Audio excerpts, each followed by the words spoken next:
This week, Microsoft announcing it is laying off nearly 4% of its workforce as it tries to refocus more on AI. CNBC contributor Michal Lev-Ram is a Silicon Valley-based journalist. She joins us live this morning. We've also got CNBC's Steve Kovach here at the NASDAQ. Is this the beginning? We got the jobs number later, so that actually sort of plays into this whole situation. Do we believe that AI is the reason? I think it's an excuse, maybe not a reason. I look at like what Mark Benioff said the other day, and he said 50% of our work right now is being done by artificial intelligence. If that was true, we'd be hearing about massive layoffs at Salesforce. We'd be hearing about huge improvements to margins and so forth. But we're hearing it increasingly. The Journal did a story on this yesterday, guys. They said, saying the quiet part out loud. Ford CEO is talking about it now. We had Andy Jassy from Amazon talking about it.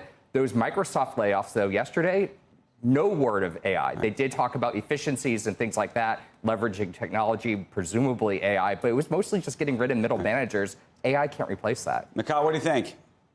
So I agree, but I don't think the only options are AI or BS. I think there's a truth somewhere in the middle, too. So while I don't believe that these are job losses due to AI, that AI is taking over jobs, and yes, totally agree that we would see a bloodbath if that was really starting to happen, I do think it's the result of the company reorganizing itself around AI. And we saw the same phenomenon in other technological transformations. 2014, Microsoft shed 18,000 jobs as they were making the transition to really focus on mobile and cloud. And so this is kind of a natural thing that happens with Silicon Valley companies when we're going through one of these big technological transformations and reallocations. But if we were having this conversation 12 months from now, do you think we're going to see a lot more of this? And will it be much more severe? I think so. I don't know about more severe, but I think, Microsoft has now gone through several waves. Maybe there'll be more, maybe not. By the way, the cuts are really across the board, both geographically and across different divisions. Definitely hearing about some cuts on the Xbox side, various gaming studios. So they're across the board. I do think we'll see more of them. But, that said, again, I don't know a single software engineer out here who's actually lost their job to AI. And even if 20 to 30% of the code is being generated at Microsoft now by AI, software engineers do a lot of things. They're not just constantly writing code nonstop. I asked a friend of mine just the other day who's a software engineer out here, how much of your time are you actually giving off to vibe coding? And she said about 10%. They're checking the software, they're testing it, they do a lot of other things.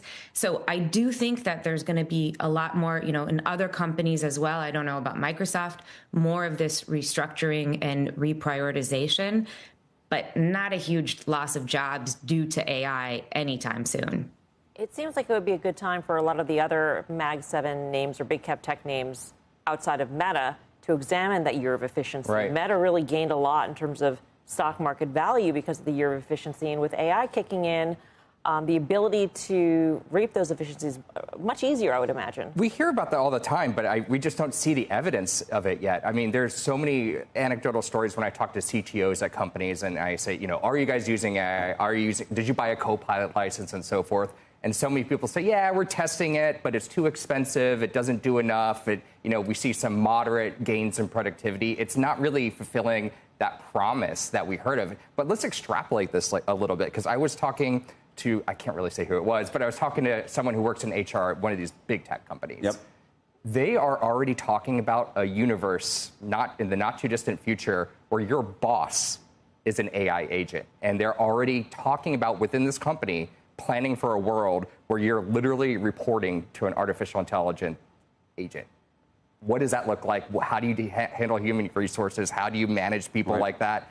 These companies are already thinking that way. I haven't talked to people about that. Yeah. I've talked to people about who think that they're going to have sort of these agent hierarchies where there'd be an AI boss that would be bossing around, if you will, other AI agents that would have different tasks.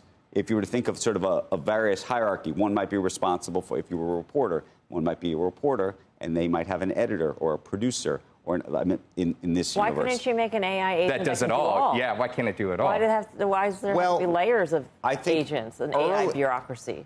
I think early on, part of it is, as we've all learned through prompting, you have to do it. Everything is actually quite specialized. You can't, if you just tell AI to go do something. You have to be specific. It can't really do it, right? It's just like a person, by the way. A person is specialized in something, and they have sort of a strategy and a plan to do it.